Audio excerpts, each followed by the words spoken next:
Ah, acharam que não iam me ver essa semana. Aí é que vocês se enganaram. Tudo bem, pessoal? Como vai aí? Gente linda, elegante, sincera, gente fina, elegante, sincera? Pois é, falei que não vinha, mas vim. Resolvi finalizar o tema de empregados com vocês, afinal de contas, vocês estão numa moleza muito grande. Vamos finalizar esse estudo desse tema aqui, para a gente poder caminhar com o nosso curso depois. Afinal de contas, semana que vem nós não temos prova, porque a nossa avaliação já foi feita, né, com o trabalho que vocês realizaram no último final de semana. Está caindo uma chuvinha gostosa aqui em São José. Falei, quer saber? Vou me reencontrar com a turma, vamos continuar estudando doméstico, que é o tema dessa nossa aula, né? Tá aqui, eu vou aumentar um pouquinho o meu tamanho para ficar mais confortável para vocês. Para tanto, eu vou ter que subir aqui também um pouquinho, acho. Então, pessoal, no estudo de doméstico que nós vínhamos fazendo, paramos nesse ponto aqui da extinção do contrato, aviso prévio, justa causa e rescisão indireta. Vamos estudando isso daqui a pouco eu vou lá para a aula ao vivo com vocês, depois eu termino. Não sei se eu vou dividir a aula em dois módulos, se eu vou encerrar ou se eu vou dar um pause e continuar gravando depois. Vamos ver, vai depender do andar da carruagem aqui. Muito bem. Sobre a extinção do contrato, o artigo 23 da Lei Complementar 150 da Lei do Doméstico diz que, não havendo prazo estipulado no contrato, ou seja, sendo um contrato por prazo indeterminado, que aliás é a regra, a parte que, sem justo motivo, quiser rescindi-lo, deverá avisar a outra da sua intenção. Então, notem que o aviso prévio só tem lugar num contrato por prazo indeterminado e quando a extinção se dá sem justo motivo. E nas hipóteses de justa causa e rescisão indireta que nós vamos ver em seguida, não há que se falar em aviso prévio, certo? Muito bem. O aviso prévio do doméstico foi regulamentado exatamente da mesma forma do aviso prévio dos trabalhadores não domésticos. Como? Parágrafo 1º do 23. O aviso prévio será concedido na proporção de 30 dias ao empregado que conte com até 1 ano de serviço para o mesmo empregador. Se você pegar a Constituição Federal, no artigo 7º, ela prevê que os trabalhadores urbanos e rurais têm direito a aviso prévio proporcional ao tempo de serviço, sendo de no mínimo 30 dias. Então, aqui, até 1 ano de trabalho para o mesmo empregador, o doméstico e os outros trabalhadores também terão direito ao aviso prévio básico, mínimo de 30 dias. E o proporcional foi regulamentado como? No parágrafo 2º.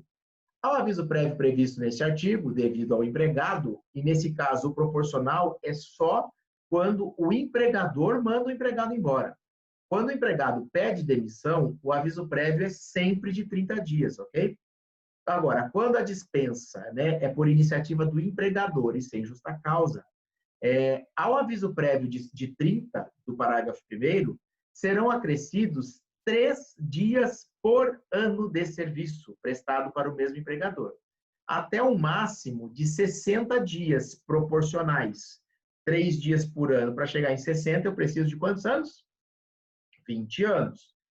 Fazendo um total de até 90 dias, que são os 30 dias que o empregado, tendo trabalhado um dia, já tem direito, num contrato por prazo indeterminado, que é o do parágrafo 1º de 30 dias, e até 60 dias proporcionais, sendo 3 dias por ano. No máximo de 60 mais 30, eu chego no total de 90 dias de aviso prévio proporcional para a hipótese de dispensa sem justa causa por iniciativa do empregador. Lembrando que, ao final de 1 ano, o primeiro ano de trabalho numa empresa, você completa o seu primeiro período aquisitivo de férias, por exemplo, faz seu primeiro aniversário na empresa, se naquele dia, dali para frente, você for mandado embora, você já tem direito a 33 dias de aviso prévio. Havia uma discussão se esses primeiros 3 dias seriam no primeiro ou no segundo ano. Seria até 1 ano, adquire 30, depois, quando fizer o segundo ano, 33. Não, não, porque 30 dias eu já tenho desde o meu primeiro dia de trabalho por prazo indeterminado. E aí, ao final de 1 ano, ao final de 12 meses, eu já tenho direito a mais 3 dias proporcionais, e a cada ano que passa, esses 3 dias vão se somando até um total de 60. Ok, pessoal? A falta de aviso prévio, diz o parágrafo 3º, a falta de aviso prévio por parte do empregador dá ao empregado o direito aos salários correspondentes ao prazo do aviso, garantida sempre a integração desse período ao seu tempo de serviço. Se o empregador não dá o aviso prévio, ou não permite que o empregado tenha um aviso prévio, qualquer coisa assim, já manda embora de uma vez, o que ele tem que fazer? Ele vai indenizar o aviso. Quantos dias? 30, paga 30 dias. Ah, era 60? Paga 60. Era 90? Paga 90. Enfim, 45, 33, 39, vai ser pago. É o aviso prévio indenizado. Se o empregador não optou pelo empregado trabalhar durante o aviso, e essa é uma opção que o empregador faz, se ele vai querer que o empregado trabalhe ou ele vai indenizar quando ele está mandando embora, se ele não quer que trabalhe, ele indeniza. Lembrando que todo esse tempo, os 30, 33, 39, 45, 60, 90 dias, integra o contrato de trabalho. Normalmente, a baixa se dá com a data da projeção do aviso prévio, a data de saída no contrato.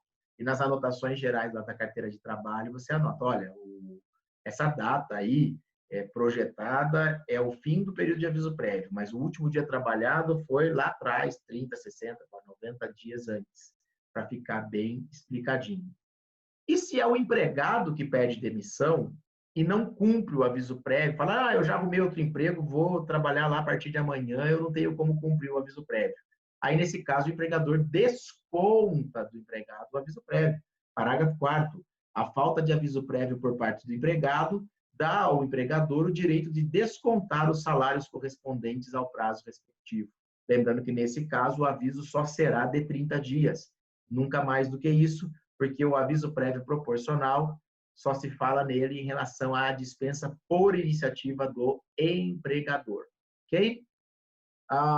O que eu queria dizer é que, embora o proporcional seja só para o empregado, muitas vezes a gente esquece que o aviso prévio também é um direito do empregador, né? O empregado que pede demissão deve o aviso prévio para o empregador. Então, o aviso prévio não é direito só do empregado, mas também do empregador. O valor de horas extraordinárias habituais integra o aviso prévio indenizado.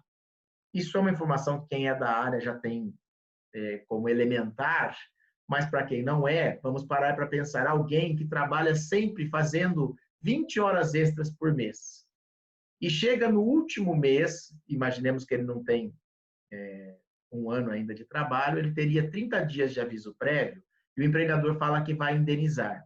Esse trabalhador já está acostumado com um valor mensal maior que o do salário base dele, porque ele faz muitas horas extras, e horas extras habituais.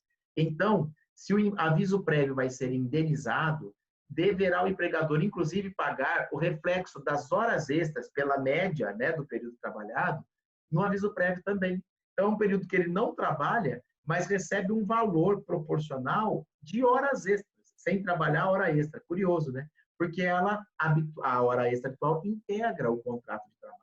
Então, se naquele mês do aviso eu receber só 30 dias de salário, eu estou recebendo menos do que normalmente eu recebo.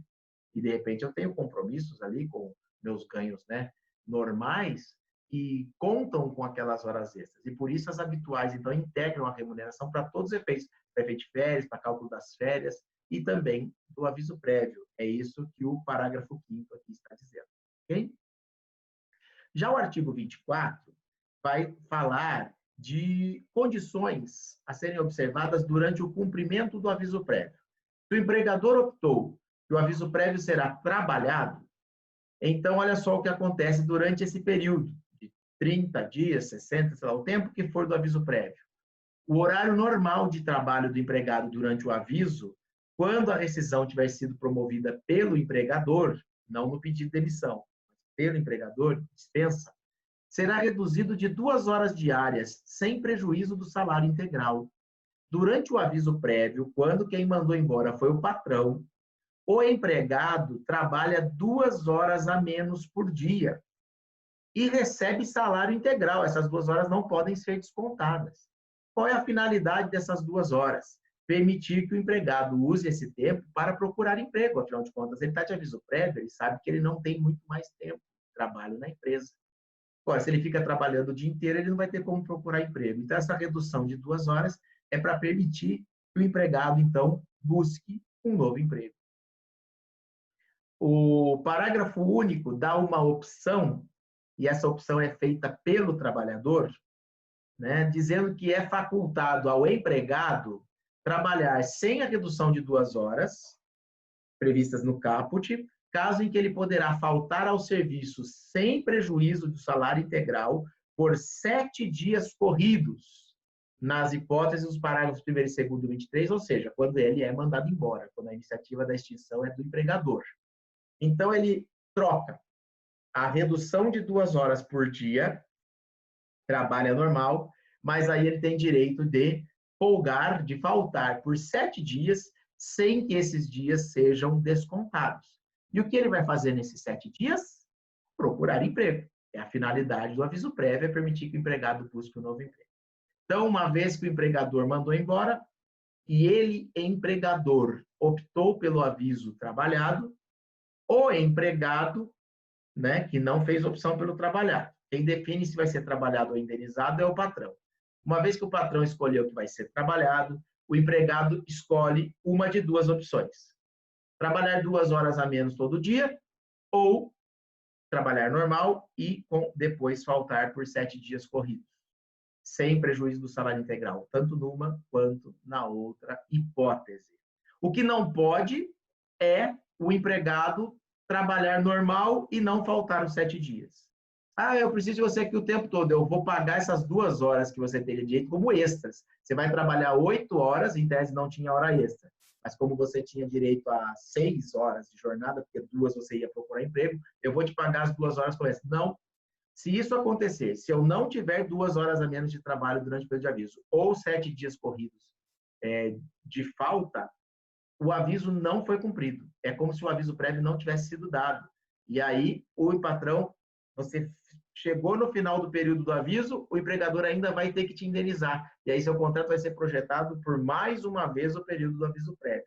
Compreende? É como se não tivesse sido dado o aviso prévio e ele, então, será indenizado e integrando, inclusive, o tempo de vigência da relação de emprego, como sempre acontece. Ok? Então, muita atenção aí com o cumprimento do aviso e as condições que beneficiam o trabalhador nesse momento. O artigo 27 traz as hipóteses de justa causa para mandar o empregado embora em razão de uma falta grave por ele praticada. Lembra da razoabilidade, da boa-fé, da proporcionalidade, enfim, né, que nós falávamos lá nos princípios? Pois é. Então, o empregado doméstico praticou uma falta, e nós temos que avaliar se essa falta foi suficientemente grave para quebrar a relação de fidúcia, lembra disso? E a confiança que o empregador deposita nele. E olha que para quem trabalha dentro da nossa casa, é necessário que realmente a confiança seja plena, né? E quais são, então, as condutas que a lei prevê como intoleráveis e que justificam a dispensa do empregado doméstico, inclusive por justa causa? Nós vamos ver aqui uma série de modalidades que correspondem àquelas previstas no 482 da CLT para os trabalhadores não domésticos. Mas a gente começa já com uma primeira modalidade no inciso 1 do artigo 27, que é própria de quem trabalha no domicílio, no âmbito residencial das pessoas. Olha só, prevendo como justa causa a submissão a maus tratos de idoso, enfermo, pessoa com deficiência ou de criança sob cuidado direto ou indireto do empregado.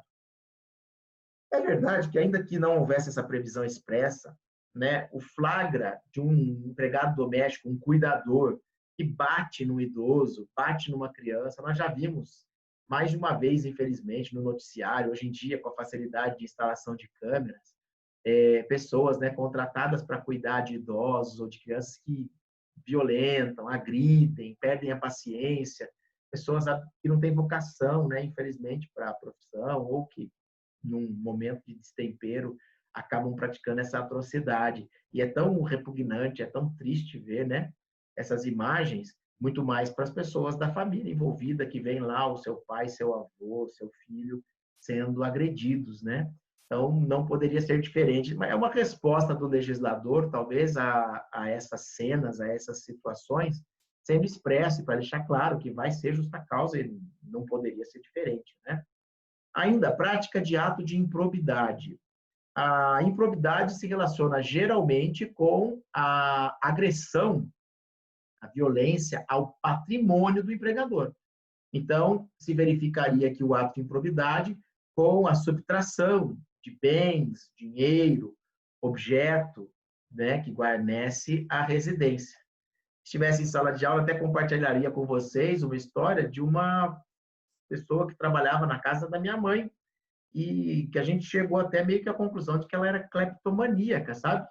É, porque ela roubava, ela furtava, né? Na verdade, furtava, porque ela fazia escondido, mas às vezes até retribuía com presentes.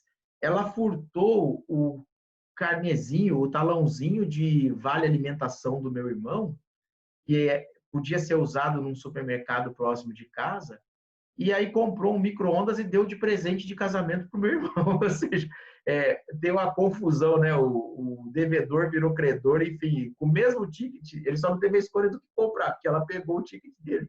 Mas aí sumiu o talão de ticket do meu irmão, e depois, lá na frente, ele ganha um micro-ondas da faxineira que trabalha em casa. Ele falou, poxa, que presentão na década de 90, era um baita de um presente, aí continua sendo até hoje um bom presente de casamento. Era uma situação assim que não era para ganho próprio até, mas era uma pessoa absolutamente ímproba, né, dentro da nossa casa. E começou a assumir dinheiro das carteiras e tudo mais, aí não teve jeito. Ela não era registrada, só foi o caso de não chamar mais, mas fosse empregada, registrada, seria, né, uma hipótese de justa causa, certamente. Incontinência de conduta ou mau procedimento. Aqui, em que pese a interjeição aqui, o ou, né, dando a entender que poderia ser uma ou outra coisa, ou seja, que incontinência de conduta e mau procedimento designariam a mesma coisa, alternativamente, mas não, aqui eu tenho duas modalidades de justa causa. Engraçado que no 482 da CLT também está previsto assim, e é alvo de muitas críticas, porque já que não é a mesma modalidade, por que não colocar em incisos diferentes? Mas o legislador perdeu a oportunidade aqui de resolver esse problema e colocou, então, duas modalidades no inciso só. Primeiro, a incontinência de conduta, que o nome já diz, incontinência, né? A característica, a condição daquele que não consegue se conter. Quando a gente fala em incontinência, a gente lembra de incontinência urinária, por exemplo, né? Quem não consegue segurar o xixi, por exemplo. Mas nas relações de trabalho, e essa modalidade da incontinência de conduta, hoje em dia, tem se resumido as hipóteses, basicamente em situações de conotação sexual. Então, alguém que assedia sexualmente. É bem verdade que a gente ouve falar muito mais de assédio no âmbito doméstico de um eventual patrão sobre uma empregada do que o contrário. Mas, ora, o inverso pode acontecer, né? De um empregado doméstico ou de uma empregada doméstica adotar um comportamento inadequado sexualmente falando, seja numa condição de assédio ao próprio patrão, alguém da família ou coisa do gênero, né? Ou ser flagrado, vendo algum vídeo e fazendo alguma coisa lá, ainda que sozinho, inadequada para o momento em que deveria estar trabalhando. Então, a incontinência de conduta geralmente tem lugar nessas situações mesmo de conotação sexual. E o mau procedimento é o procedimento que não é bom. Olha só, parece o português de Portugal falando, né? O que é um mau procedimento? Ora, pois, é um procedimento que não é bom, né? Mas aqui, então, vale dizer, o mau procedimento eu chamo de modalidade genérica de justa causa. Se o empregado fez algo que você considerou uma falta, que é grave, serviu para quebrar a relação de confiança, e você não encaixa em nenhuma outra modalidade de justa causa, terá sido um mau procedimento. Ora, se é algo reprovável, não é bom, é mau. E aí você vai enquadrar no mau procedimento. É aquele que é não sei se no direito penal seria correto dizer isso, um tipo aberto. É aquele tipo que não define a conduta. Aliás, todos aqui, os nossos, né, as nossas justas causas aqui, as nossas hipóteses de justa causa, não tem a descrição da conduta como nós temos no Código Penal, né? Em que eu coloco lá, prática de ato de improbidade, vem 2 pontos e diz qual é o verbo, né? Subtrair, bem, alheio, móvel, imóvel, para dar o tipo penal. Aqui não, aqui eu tenho só a modalidade sem a descrição da conduta. A descrição da conduta, nós que vamos, no caso concreto, tentar encaixar aqui. Se a conduta não cabe em nenhuma modalidade específica, terá sido um mau procedimento, se a falta realmente foi grave, suficiente para quebrar a relação de confiança entre as partes para a justa causa ser mantida. Certo? A outra modalidade de justa causa, mudou a tela aqui, peraí. A outra modalidade de justa causa, no inciso 4, é a condenação criminal do empregado transitada em julgado, caso não tenha havido suspensão de execução da pena. Muito cuidado aqui, porque até em provas testes, ou até no senso comum, as pessoas falam, se foi condenado criminalmente, é justa causa. Sim, será, ou poderá ser. Porque, primeiro, essa condenação tem que estar transitada em julgado. Então, ainda que eu tenha sido condenado em primeira instância, ainda não transitou em julgado, ainda não se verificou a hipótese de justa causa, ok? E mais, mesmo com o trânsito em julgado, caso não tenha havido suspensão de execução da pena. Porque se a pena, esse réu for primário e o crime não for tão grave, e a pena for baixa, ele poderá se beneficiar, por exemplo, de um sursi, ou ainda já iniciar o cumprimento da pena em regime aberto ou semiaberto. E o que é o semiaberto? Você, preferencialmente, trabalha de dia, o objetivo é que você possa trabalhar de dia e se recolhe à noite na unidade prisional. Ora, vai trabalhar onde? Onde você tinha seu emprego. Então, se a pena não é restritiva de liberdade e você pode continuar se fazendo presente no local de trabalho, nos horários em que a prestação de serviço se dava, não se poderá invocar o inciso 4 do artigo 27 para mandar embora um empregado doméstico por justa causa. A não ser que, por exemplo, o crime que ele cometeu tenha sido um furto à própria residência, porque aí caracterizaria o ato de improbidade, seria uma outra modalidade. Mas no caso da condenação criminal, tem que transitar em julgado, podemos pensar aqui que não seja também um crime cometido perante o próprio patrão, uma lesão corporal de um soco na cara que o empregado deu no patrão. Foi um mau procedimento, nós vamos dizer da agressão física também como modalidade específica de justa causa, também não daria para manter. Mas foi um crime praticado longe da residência onde trabalha, que não afetou a família de maneira alguma, e ainda que condenado com sentença transitada em julgado, mas a execução da pena se dará pelo menos num regime semiaberto, essa modalidade não justificará o fim do contrato. Okay? Desídia no desempenho das respectivas funções. O desidioso é o preguiçoso, aquele que não faz as coisas com tanta perfeição, com tanta atenção. Alguns diriam lá o braço curto, né? O Tiranossauro Rex, né? O bracinho curto, que não malemar cumpre com as suas obrigações, falta muito, atrasa muito, tudo isso caracteriza a desídia no desempenho das funções e pode justificar uma dispensa por justa causa. Embriaguez habitual ou em serviço. Note que a embriaguez aqui ela tem duas modalidades, ou ela é habitual ou ela é em serviço.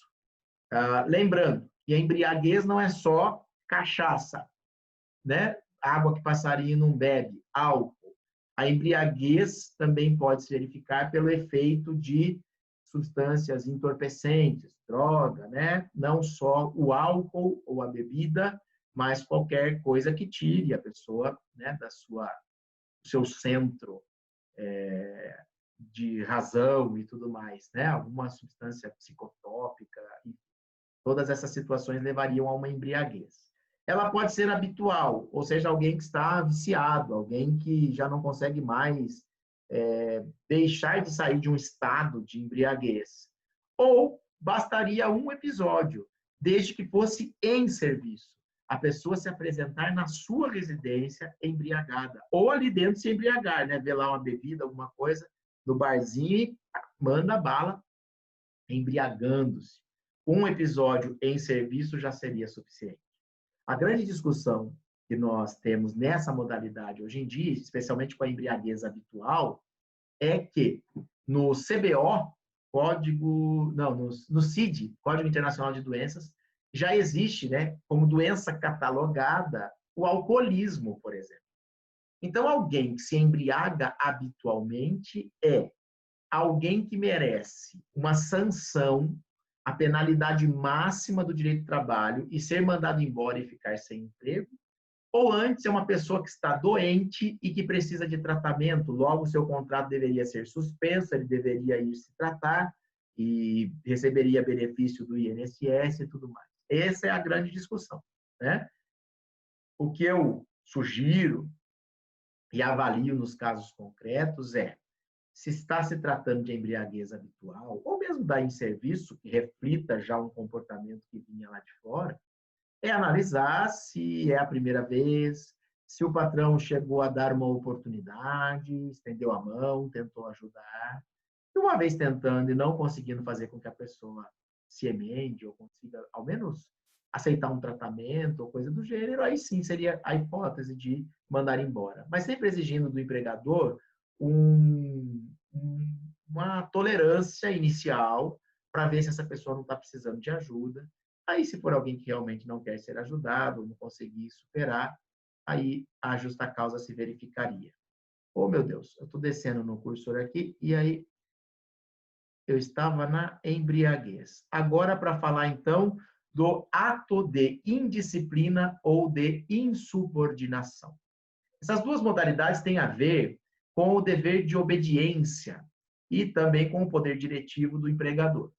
A indisciplina é a desobediência a uma regra geral, de observância geral, ao passo que a insubordinação é a desobediência a uma ordem diretamente passada para o empregado.